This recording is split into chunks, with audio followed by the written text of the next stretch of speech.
Sorti en 1994, Super Metroid a été reçu comme un chef-d'œuvre de l'art vidéoludique. Ce sont Yamamoto Kenji et Hamano Minako qui reprennent ici le flambeau à Tanaka Hirokazu, qui a composé la bande originale du tout premier Metroid. Yamamoto Kenji restera d'ailleurs le compositeur attitré de la série jusqu'à aujourd'hui.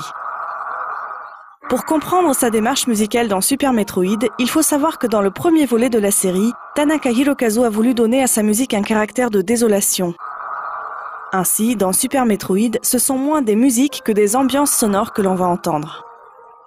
Le joueur doit se sentir totalement abandonné dans ce labyrinthe de couloirs, être tout seul face à la menace imminente. Dès le début du jeu, la musique sera dominée par des sons longs et pressants, ponctués de pauses.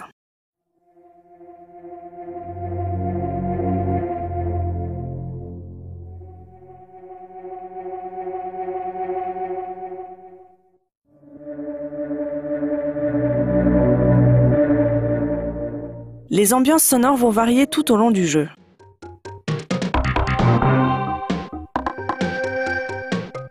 Dans la zone de Brinstar, les morceaux vont avoir un rythme et une basse virant vers le funk, mais seront toujours accompagnés de sons longs et plaintifs.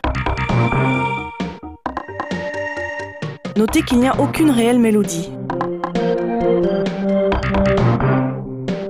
En revanche, il y a bien des bribes mélodiques dans la suite de la zone Brinstar.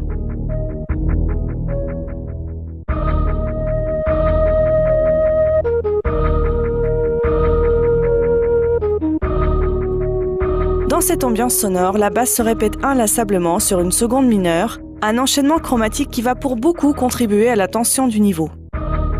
Les impulsions incessantes de la percussion renforcent encore cet effet.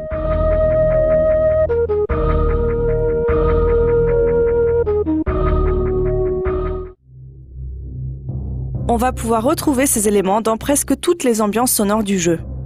Une basse répétitive, des sons pressants, des silences, des harmonies très chromatiques et des bribes de mélodies qui viennent se poser parfois par-dessus ce tapis sonore. Il est très important de noter l'omniprésence de bruitages dans le jeu. D'un niveau sonore plus élevé que la musique, les bruits de pas, de sauts et de tirs dominent vraiment l'univers sonore de Super Metroid. Il collabore ainsi parfaitement avec la bande originale pour créer cet effet de désolation et de solitude. Le joueur perçoit très précisément chacun de ses mouvements, comme si ses sens étaient accrus. Un effet qui simule en fait une situation de stress et de peur.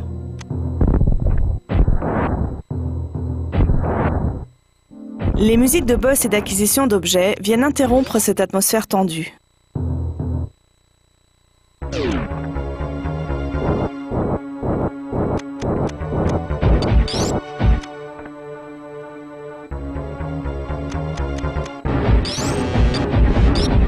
Les thèmes de boss sont extrêmement agités et font encore plus d'effet par leur contraste aux autres musiques du jeu. Mais même pendant les combats de boss, les bruitages restent très présents et couvrent par endroits une bonne partie de la musique.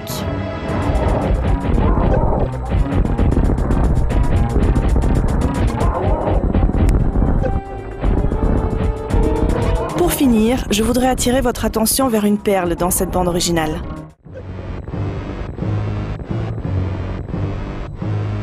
Voici la musique qui accompagne le combat final contre Mother Brain.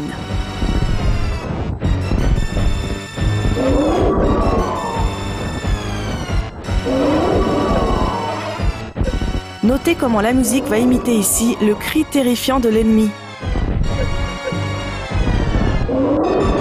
C'est un exemple parfait de la collaboration entre la musique et les bruitages dans Super Metroid. Sachez que c'est également Yamamoto Kenji qui réalise la totalité des effets sonores et bruitages du jeu et qui crée ainsi un univers sonore qui donne à Super Metroid un impact hors pair.